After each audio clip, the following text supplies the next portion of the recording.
The Neanderthal races.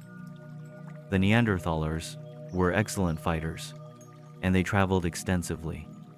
They gradually spread from the highland centers in northwest India to France on the west, China on the east, and even down into northern Africa.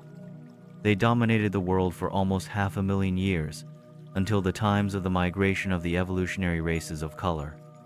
800,000 years ago, game was abundant. Many species of deer, as well as elephants and hippopotamuses, roamed over Europe. Cattle were plentiful. Horses and wolves were everywhere. The Neanderthalers were great hunters, and the tribes in France were the first to adopt the practice of giving the most successful hunters the choice of women for wives. The reindeer was highly useful to these Neanderthal peoples, serving as food, clothing, and for tools, since they made various uses of the horns and bones. They had little culture, but they greatly improved the work in flint, until it almost reached the levels of the days of Andon. Large flints attached to wooden handles came back into use and served as axes and picks. 750,000 years ago, the fourth ice sheet was well on its way south. With their improved implements, the Neanderthalers made holes in the ice covering the northern rivers and thus were able to spear the fish which came up to these vents.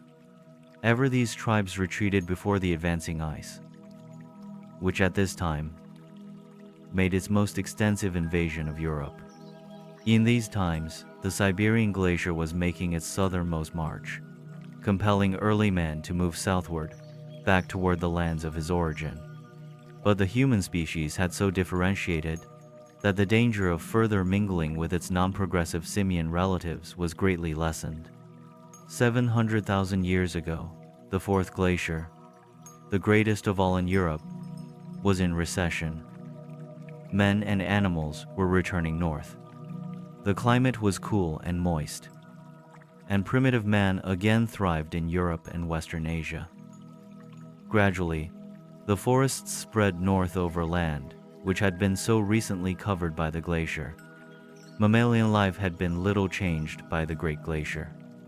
These animals persisted in that narrow belt of land, lying between the ice and the Alps, and upon the retreat of the glacier, again rapidly spread out over all Europe. There arrived from Africa, over the Sicilian land bridge, straight-tusked elephants, broad-nosed rhinoceroses, hyenas, and African lions, and these new animals virtually exterminated the saber-toothed tigers, and the hippopotamuses, 650,000 years ago, witnessed the continuation of the mild climate. By the middle of the interglacial period, it had become so warm that the Alps were almost denuded of ice and snow. 600,000 years ago, the ice had reached its then northernmost point of retreat, and after a pause of a few thousand years, started south again on its fifth excursion. But there was little modification of climate for 50,000 years. Man and the animals of Europe were little changed. The slight aridity of the former period lessened, and the alpine glaciers descended far down the river valleys. 550,000 years ago, the advancing glacier again pushed man and the animals south.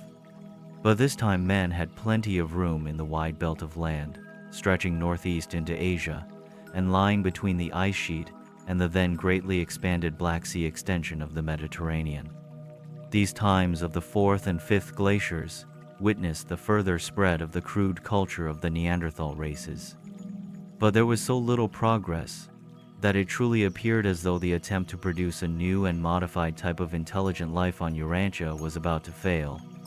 For almost 250,000 years, these primitive peoples drifted on, hunting and fighting, by spells improving in certain directions, but, on the whole, steadily retrogressing as compared with their superior Andonic ancestors. During these spiritually dark ages, the culture of superstitious mankind reached its lowest levels. The Neanderthalers really had no religion beyond a shameful superstition. They were deathly afraid of clouds, more especially of mists and fogs.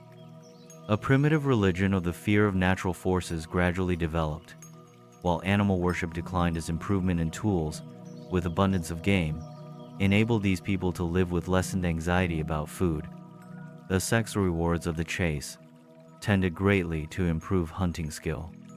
This new religion of fear led to attempts to placate the invisible forces behind these natural elements, and culminated, later on, in the sacrificing of humans to appease these invisible and unknown physical forces.